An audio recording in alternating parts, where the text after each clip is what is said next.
Hello students, चलिए बढ़ते हैं आगे।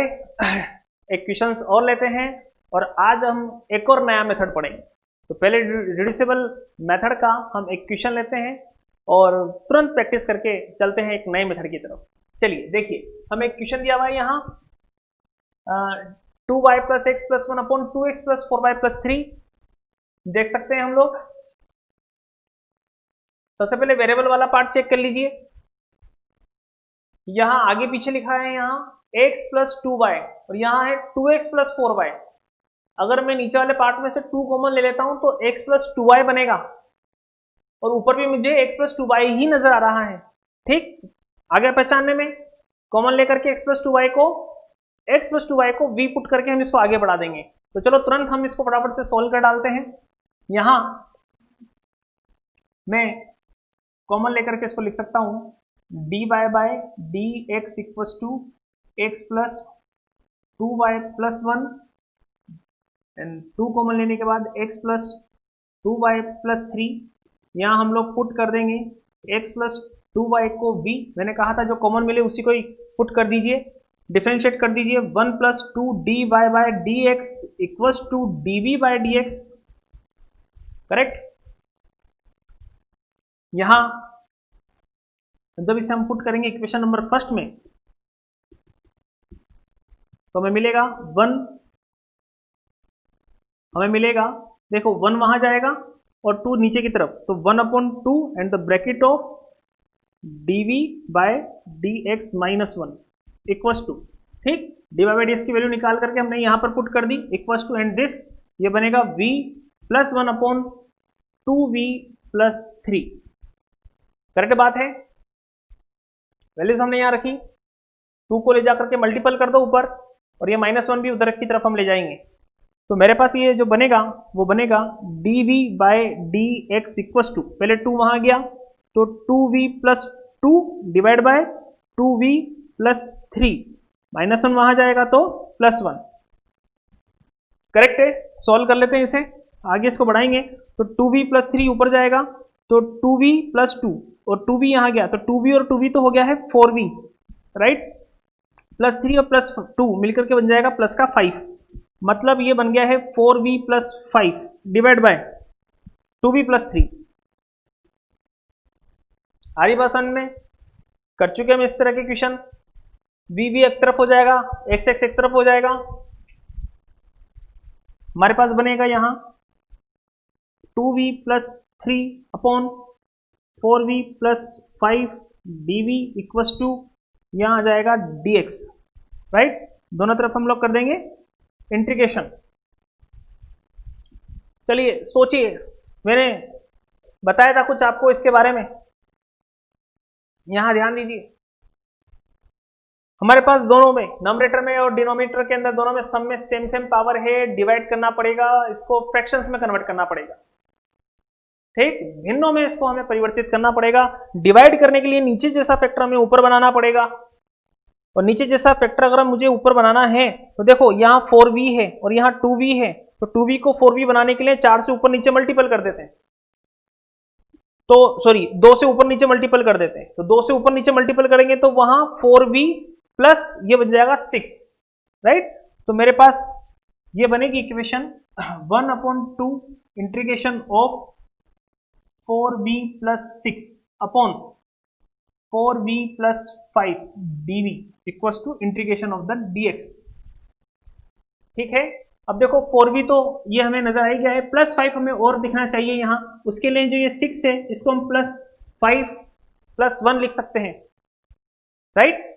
तो 6 को हम 5 प्लस 1 लिखेंगे तो 4v प्लस 5 जाकर के एक बार इसको डिवाइड करेगा और 1 के साथ नीचे की तरफ आ जाएगा। तो मेरे पास बनेगा 1/2 को भी हम लोग वहां पर राइट साइड में लेकर के जाएंगे तो मुझे मिलेगा ये इंटीग्रेशन ऑफ द, देखो प्लस 5 के साथ डिवाइड हुआ तो 1 plus 1 upon 4v plus 5, correct, dv and integration of the twice of the integration of the dx। आ रही है बात समझ में? करेक्ट है। इंटीग्रेशन बड़ा आसान, बढ़ा दीजिए आगे, 1 का तो v बन जाएगा प्लस, देखो जरा ऊपर देखो 4v प्लस 5, तो 4v प्लस 5 का डिफरेंशिएशन 4dv, तो dv तो हमारे पास रखा हुआ है, 4 नहीं है, 4 बना लेंगे, 4 से ऊपर नीचे मल्टीपल करेंगे, ऊपर वाला 4 dv के साथ काम में आ जाएगा और 1/4 नीचे वाला बचा रह जाएगा। तो मेरे पास बनेगा 1/4, ऊपर वाला काम में आ गया है, तो नीचे वाले का डिफरेंशिएशन ऊपर मिला, तो हमारे पास इसका इंटीग्रेशन हो जाएगा the logarithmic of the 4v plus 5 equals to, और ये हो जाएगा 2x plus constant c, right. चलो अब हमें करना क्या है, अब हम लोगों को यहां पर जो v है उसको अपनी ओरिजिनल वैल्यू से रिप्लेस करना है, और v कितना है, x प्लस 2y। आगे बढ़ाएंगे, x plus 2y plus 1/4 logarithms 4x plus 2y plus 5 equals to 2x plus constant c। Okay, सारा पोर्शन राइट साइड में लेकर के जाएंगे।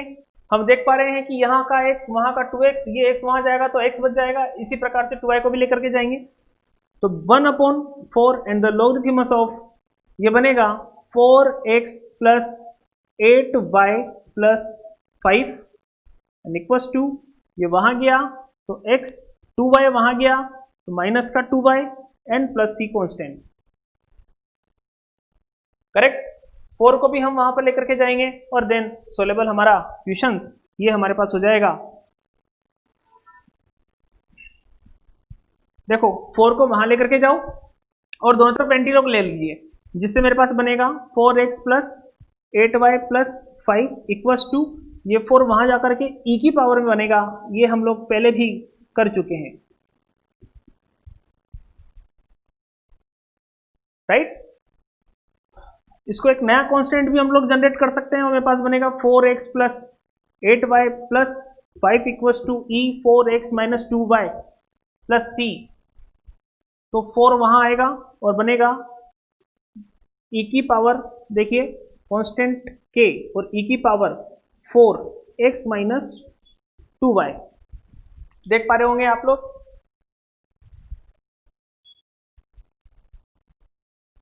राइट। ये हमारे जो इक्वेशन दी हुई है उसका सॉल्यूशन बनता है। इस तरह से होमोजेनियस डिफरेंशियल इक्वेशंस के कुछ क्वेश्चंस हैं जिन पर हमने प्रैक्टिस करी। यहाँ आप लोगों को मैं एक्सरसाइज प्रोवाइड करवाऊंगा, आप लोग अपने होमवर्क में उसको सॉल्व करना और उसको सॉल्व करके जहां पे कोई प्रॉब्लम्स हो मुझे ग्रुप में आप लोग सेंड करके मैसेज करके बता सकते हैं। और जहां तक उम्मीद है मुझे आपको कोई प्रॉब्लम नहीं आने वाली है, तो फिर हम लोग एक नए मेथड की तरफ चलते हैं, बड़ा इंटरेस्टिंग है और काफ़ी क्वेश्चंस उससे भी बनते हैं। अगला मेथड हम लोग लेते हैं लीनियर डिफरेंशियल इक्वेशंस को लेकर के, लीनियर डिफरेंशियल इक्वेशंस का मेथड हम देखते हैं।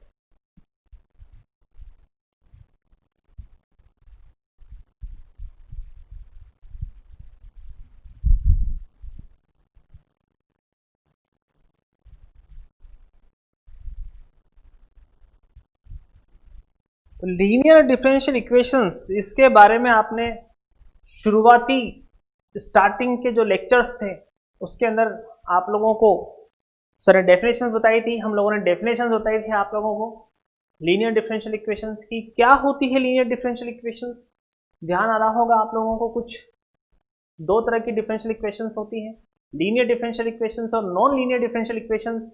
ध्यान दीजिए, अगर थोड़ा मिस हो रहा है तो मैं बताता हूं आपको।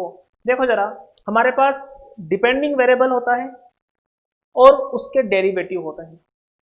डेरिवेटिव कितने ही ऑर्डर के हो सकते हैं, चाहे फर्स्ट डेरिवेटिव हो, सेकंड डेरिवेटिव हो, थर्ड डेरिवेटिव, चाहे कितने डेरिवेटिव हो, पर लेकिन जो हमारे पास डिपेंडिंग वेरिएबल है और जिसका डेरिवेटिव है, इन दोनों पर पावर हमेशा 1 रहनी चाहिए, क्योंकि हम लीनियरिटी की बात कर रहे हैं। तो y पर दो बातें आप ध्यान रखेंगे हमेशा लीनियर डिफरेंशियल इक्वेशंस में। पहली बात तो ये कि जो डिपेंडिंग वेरिएबल है, कोई भी डिपेंडिंग वेरिएबल, तो उस पर 1 पावर होनी चाहिए, ठीक। और जो आपका डेरिवेटिव है, फर्स्ट ऑर्डर का भी हो सकता है, सेकंड ऑर्डर का भी हो सकता है, थर्ड ऑर्डर का भी हो सकता है, चाहे कितने ही ऑर्डर के हो, ऑर्डर कितना भी चलेगा, पर लेकिन उस पर भी पावर हमारे पास 1 होनी चाहिए। तो दोनों पर हमारे पास पावर 1 होनी चाहिए। और दूसरी बात कि आपके पास यहां डिपेंडिंग वेरिएबल और उसके डेरिवेटिव, इसका मल्टीप्लीकेशंस कभी भी नजर नहीं आना चाहिए, क्योंकि मल्टीपल होंगे तो वो अपनी लिनियरिटी खो बैठेंगे, 1 और 1 पावर नहीं लेकर के वो 2 पावर हो जाएंगी। तो हम लोग दो इन पॉइंटों से लीनियर डिफरेंशियल इक्वेशंस को बता सकते हैं कि y और उसके डेरिवेटिव, डिपेंडिंग वेरिएबल उसके डेरिवेटिव पे पावर 1 होनी चाहिए और इनका मल्टीप्लीकेशन आपस में नहीं आना चाहिए, नहीं दिखना चाहिए, राइट। अब आप लोग ये देखिए जरा कि मैं यहां लीनियर डिफरेंशियल इक्वेशंस लिखना चाहता हूं यहां, तो लीनियर डिफरेंशियल इक्वेशंस हम लोगों को दिखेगी कैसे, वो कैसे हो सकती है, वो किस प्रकार से हमें नजर आएगी, उसका रूप क्या बनेगा, जरा हम लोग उस पर डिस्कस कर लेते हैं। देखो हमें इतना तो पता है कि डिपेंडिंग वेरिएबल y है और उसके डेरिवेटिव हमारे पास कितने ही हो सकते हैं, सेकंड, थर्ड, फोर्थ के। तो फिर आप लोग ये भी ध्यान दीजिए कि आप जो पढ़ रहे हैं चैप्टर, उसमें आप लोग डिस्कस किसके लिए कर रहे हैं, फर्स्ट ऑर्डर और फर्स्ट डिग्री के लिए। इसलिए हम लोग यहाँ पर second, third, fourth, fifth degree पर डेरिवेटिव पर तो हम लोग वहां डिस्कस ही नहीं करते हैं, सिर्फ हमें डिस्कस करना है फर्स्ट ऑर्डर पर। इसलिए हम लोग यहाँ पर y और dy/dx दोनों को ही यहाँ देखेंगे। तो डिफरेंशियल, लीनियर डिफरेंशियल इक्वेशंस के अंदर एक तो हमें सिर्फ और सिर्फ y दिखना चाहिए, y पर पावर नहीं दिखनी चाहिए, y पर सिर्फ 1 पावर होनी चाहिए और उसका डेरिवेटिव सिर्फ dy/dx हम लोगों को वहां नजर आना चाहिए, राइट। दोनों का मल्टीप्लिकेशन वहां नजर नहीं आना चाहिए। तो मैं इसको अगर लिखना चाहूंगा तो मैं इसको लिख सकता हूं कि एक तो मुझे dy/dx नजर आएगा, वो मैंने लिखा dy/dx। दूसरा, मुझे y पर सिर्फ 1 पावर के साथ ही मुझे y दिखना चाहिए, और y जो है वो चाहे किसी भी इंडिपेंडेंट वेरिएबल के साथ आपके पास आ सकता है, उसकी दिक्कत नहीं है, पर लेकिन y जो है वो सिर्फ y जो है सिर्फ एक ही पावर के साथ आना चाहिए, राइट। तो मैं इसको ऐसा लिख सकता हूं dy/dx plus P Y equal to Q. देखिए जरा, वेयर जहां मैंने p और q लिखा है वो मेरे पास x के फंक्शन भी हो सकते हैं या फिर वो कांस्टेंट भी हो सकते हैं। अगर मैं इस डिफरेंशियल इक्वेशंस को लिखता हूं तो ये कंप्लीटली लीनियर डिफरेंशियल इक्वेशंस हैं। मुझे यहाँ dy/dx भी नजर आ रहा है और मुझे y पर सिर्फ 1 पावर ही नजर आ रही है, दोनों का मल्टीप्लिकेशंस भी मुझे नजर नहीं आ रहा है, और बाकी तो इंडिपेंडेंट वेरिएबल को लेकर के या कांस्टेंट को लेकर के कुछ भी हो सकता है। तो मैं आसानी से कह सकता हूं कि जो डिफरेंशियल इक्वेशन नजर आ रही है वो एक LDE है। यहां p और q, ध्यान से समझना, p और q ये x के फंक्शन हो सकते हैं या फिर कोई कांस्टेंट हो सकते हैं, राइट। तो ये मेरे पास लीनियर डिफरेंशियल इक्वेशंस का स्टैंडर्ड फॉर्म है, मानक रूप,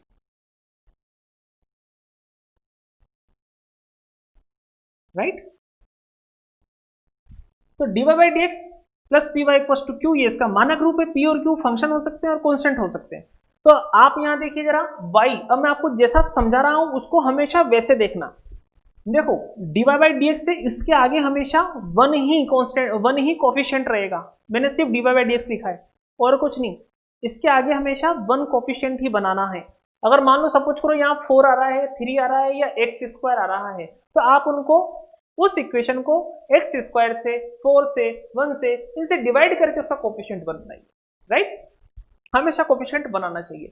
दूसरी बात, देखो डिपेंडिंग वेरिएबल आपके पास कौन सा है, y, तो यहाँ y है, तो अगली टर्म्स में हमारे पास सिर्फ और सिर्फ y दिखना चाहिए, y के ऊपर कोई सी भी पावर नजर नहीं आनी चाहिए, सिर्फ मुझे y की ही टर्म्स दिखनी चाहिए।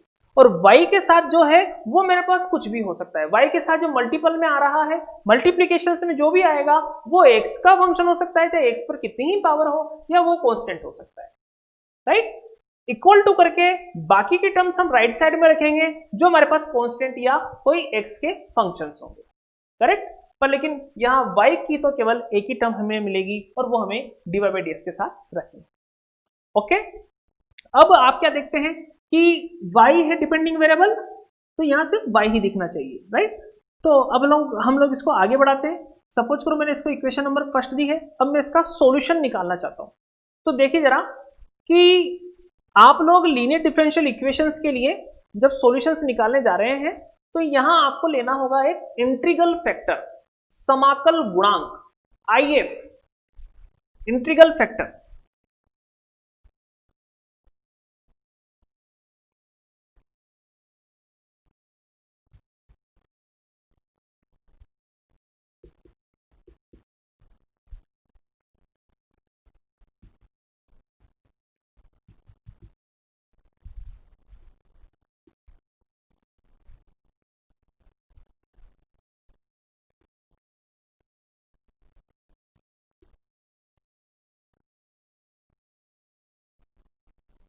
देखिएगा, ये इंटीग्रल फैक्टर समाकल गुणांक IF क्या है, इसके बारे में तो हमने पहले पढ़ा नहीं था।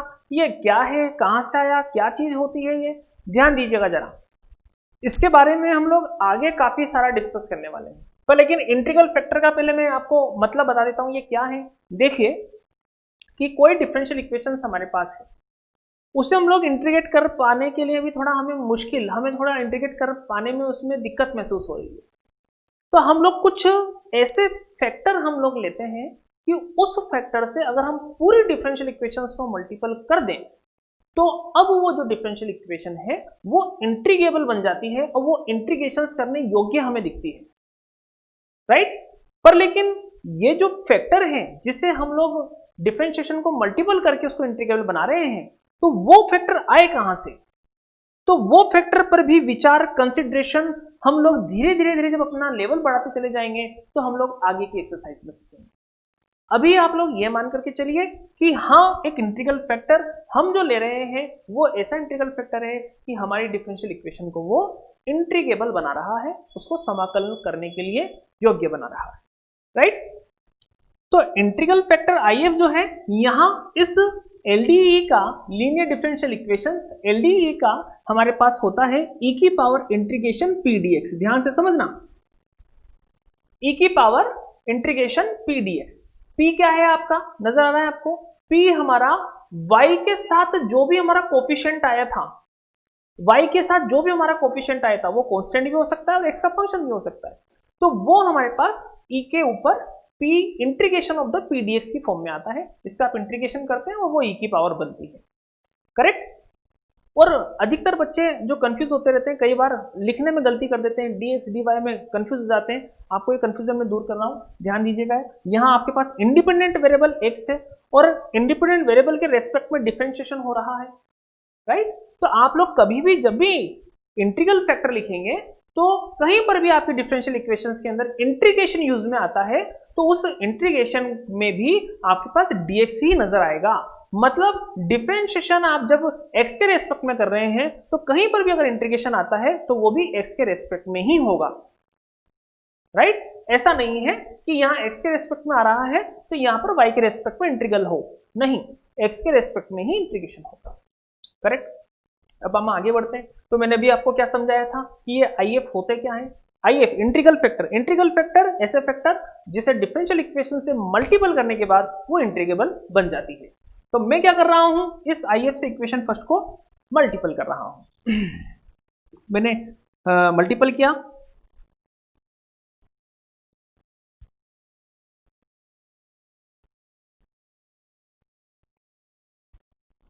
तो मेरे पास ये बनेगा, ध्यान दीजिएगा, e की power integration pdx, right, and dy by dx, यहां आ जाइए, प्लस p e की पावर इंटीग्रेशन pdx और y एंड इक्वल टू, यहां आ जाइए, e की power integration pdx into q, correct. हम लोग यहाँ वर्क क्या कर रहे हैं, हम लोग यहाँ सॉल्यूशंस निकाल रहे हैं, यहाँ उसका हल निकाल रहे हैं इक्वेशन नंबर फर्स्ट का। तो ध्यान दीजिए, आपने ये डिफरेंशियल इक्वेशंस ऐसी लिख दी है। अब यहाँ जो डिफरेंशियल इक्वेशंस लिखी है मल्टीपल करने के बाद, थोड़ा ध्यान दीजिएगा, जो मैं यहाँ पर आपको समझाने जा रहा हूँ, मैं यहाँ डिफरेंशिएशन कर रहा हूँ dy by dx y into e की पावर इंटीग्रेशन pdx। थोड़ा ध्यान दें, देखो y इंटू e की power integration pdx, first into second से इसको डिफरेंशिएट कीजिए जरा। फर्स्ट इंटू सेकेंड से हम इसको डिफरेंशिएट करते हैं। देखो जरा, यहां पहले y आ रहा है तो मैंने क्या किया, y को छोड़ा और e की पावर इंटीग्रेशन pdx का डिफरेंशिएशन किया। समझना जरा, फर्स्ट इंटू सेकेंड है, मैंने फर्स्ट को तो छोड़ दिया और मैंने सेकंड वाले का डिफरेंशिएशन किया। तो सेकंड वाले का जब मैं डिफरेंशिएशन करूंगा तो पहले मैं जो e के ऊपर पावर है उसको x मान लेता हूं, तो e की पावर x का डिफरेंशिएशन e की पावर x, मतलब e की पावर इंटीग्रेशन pdx ऐसा मिल जाएगा। और फिर जिसे मैंने माना था उसका दोबारा डिफरेंशिएशन होगा। मैंने अब e की पावर, मैंने इंटीग्रेशन pdx को माना था, तो मैं जब इसका डिफरेंशिएशन करूंगा तो डिफरेंशिएशन इंटीग्रेशन को कैंसिल करेगा और मेरे पास p बनेगा। जो कि p मेरे पास यहाँ आ रहा है, राइट ना। जैसे आपके पास e की पावर एक्स स्क्वायर हुआ करता था और हम इसको डिफरेंशिएट करते थे, तो e की पावर एक्स स्क्वायर और एक्स स्क्वायर का दोबारा डिफरेंशिएशन करोगे तो क्या आएगा, 2x आएगा।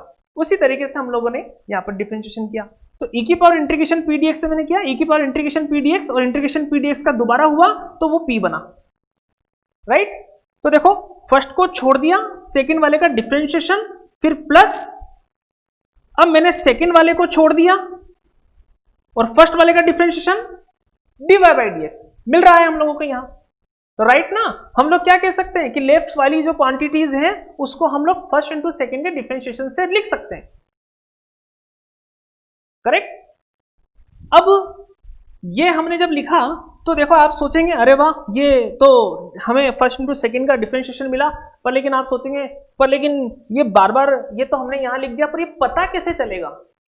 इसके लिए भी आप लोग बेफिक्र रहिए, आपकी डिफरेंशियल इक्वेशन जो धीरे धीरे आगे अपनी स्ट्रेंथ और अपना लेवल बढ़ाएगी तो आपको ये भी माइंड के अंदर क्लियर होता चला जाएगा और ये भी बढ़ता चला जाएगा, आपके माइंड को इतना शार्प करेगी कि ये पता लगने लग जाएगा कि कोई भी हमारे पास अगर टर्म्स आती है तो वो किन फंक्शंस का डिफरेंशिएशन है। हम डिफरेंशिएशन से स्टेप पर आते हैं, पर लेकिन वहां आप लोगों को स्टेप से दोबारा डिफरेंशिएशन भी देखने को मिल सकता है। ऐसी ऐसी टेक्निक्स हमारे पास हैं डिफरेंशियल इक्वेशंस में, टेक्निक्स हम आगे बढ़ते चले जाएंगे, लेवल बढ़ाते चले जाएंगे, तब हम लोगों को सीखने को मिलती चली जाएगी, राइट। तो ये इस तरह की कंडीशंस भी हम लोग वहां आसानी से सोल्व करना सीखेंगे। तो यहां आपने इस तरह से अपनी डिफरेंशिएशन वाली कंडीशंस को यहां पर दिखाया। ये वाला पार्ट है, इसको वैसा का वैसा लिख दो, e की power integration P D x into Q, right. अब मैं क्या करना चाहता हूं, मैं यहां दोनों तरफ इंटीग्रेशन कर दूंगा और इंटीग्रेशन में कंप्लीट कर दूंगा तो मुझे यहां पर इक्वेशन नंबर फर्स्ट का सॉल्यूशंस मिल जाएगा। क्योंकि इक्वेशन फर्स्ट का सॉल्यूशन मुझे निकालना है तो जाहिर सी बात है कि यहाँ जो डिफरेंशिएशन आ रहा है मुझे उसको हटाना है, मुझे y की वैल्यू ऐसी ढूंढनी है जो इस इक्वेशन फर्स्ट को सेटिस्फाइड करती हो, यही होता है सॉल्यूशन का मतलब। हम ये भी कह सकते हैं कि यहाँ डिफरेंशिएशन दिख रहा है, इसका सॉल्यूशन अगर हम निकालना चाहेंगे तो वहां पर डिफरेंशिएशन x के रेस्पेक्ट में dy बाई dx हमें नजर नहीं आना चाहिए। तो मैं यहाँ अब जिस कंडीशन पे पहुंचा हूं तो मैंने आपको कहा था कि IF जो होते हैं वो इंटीग्रेबल करने योग्य बनाते हैं, तो ये IF से जैसे मल्टीपल किया मैं इससे इस कंडीशन में पहुंचा, अब मैं इसका आसानी से इंटीग्रेशन कर सकता हूं। मैं जैसे ही इसका इंटीग्रेशन करूंगा तो dy बाई dx इंटीग्रेशन को कैंसिल आउट करके मुझे यहां पर ये मान ला करके छोड़ देगा और इसका इंटीग्रेशन आप जब एक्सरसाइज इक्वेशन करेंगे तो आसानी से समझने में आ जाएंगे कि ये वास्तव में लिखा है तो क्या लिखा है। ये बिल्कुल इंटीग्रेबल करने योग्य राशि है, ओके। तो यहां मैं इसको इंटीग्रेट करके लिख सकता हूं, इंटीग्रेटिंग, तो ये बनेगा मेरे पास y e की power integration p dx, correct, and equal to integration of cube into e की power integration p dx and dx plus constant c। ध्यान दीजिए इंटीग्रेशन से मैंने कंप्लीट किया, डिफरेंशिएशन हट गया है वहां लिखा और इसके आगे मैंने इंटीग्रेशन लगा दिया, इंटीग्रेशन q इंटू e की power p dx and dx। जैसे इंटीग्रेशन कंप्लीट हुआ तो आपके पास आर्बिट्री कांस्टेंट c आया, तो यहां c क्या है, c is arbitrary constant, okay. अब थोड़ा ध्यान दीजिए कि मैं इसको थोड़ा सा याद रखने की जैसा मैं कोशिश करता हूं कि मैं इसको याद रख पाऊं, उसके लिए मैं क्या करूं। तो देखो e की पावर इंटीग्रेशन p dx से वो क्या है आपका, आप क्या कहते हैं इससे कि ये हमारे डिफरेंशियल इक्वेशंस का IF है। तो जहां आपने e की पावर इंटीग्रेशन p dx लिखा है उसको आप लोग IF से रिप्लेस करो जरा, ताकि आपको पढ़ने में भी याद रह सके और फटाफट से तुरंत रिकॉल कर सके आपका ब्रेन, ठीक। मैं इसको लिखता हूं तो मैं इसको क्या लिख पाऊंगा, y into IF equal integration of cube into IF dx plus arbitrary constant c। देखो जरा इसे याद करना बड़ा आसान है, IF तो होता है e की पावर इंटीग्रेशन p dx। तो आप जब इक्वेशन फर्स्ट का सॉल्यूशन निकालोगे तो सॉल्यूशंस निकालते वक्त क्या कहेंगे हम लोग, y इंटू IF। ये भी आप लोग अच्छे से ध्यान दो, आप लोग जब सॉल्यूशंस निकालोगे ना तो वो y का होगा, अगर मान लो मेरे पास ये dy बाई dx है, अब ये डिफरेंशिएशन अगर dy बाई dx की जगह मेरे पास dx अपॉन dy होता तो फिर सॉल्यूशन किसका होता, x का।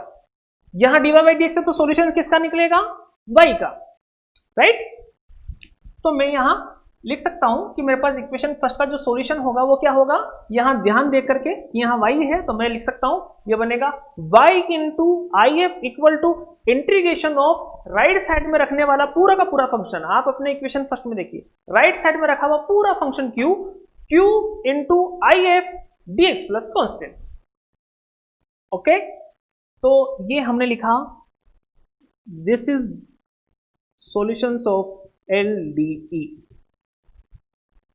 ओके, आप इसको बिल्कुल देख सकते हैं और आप लोग स्क्रीनशॉट लेकर के आप इसको रेडी भी करेंगे और आप एक बार हैंड रिटन में जरूर इसको याद रखेंगे, लिखेंगे एक बार इसको दोबारा अपने होमवर्क में ताकि आप लोग इसको याद रख पाएं। अब देखो जरा, ये तो मैंने स्टैंडर्ड फॉर्म आपको बता दिए, इसका जो अन्य रूप है, दूसरा रूप है, वो हम लोग अगले लेक्चर के अंदर डिस्कस करेंगे। आज हम इतना ही इस लेक्चर में लेंगे, इसको यहीं फिनिश करते हैं और फिर बाकी की स्टडी हम लोग अगले लेक्चर में करेंगे। Okay, thank you so much, धन्यवाद।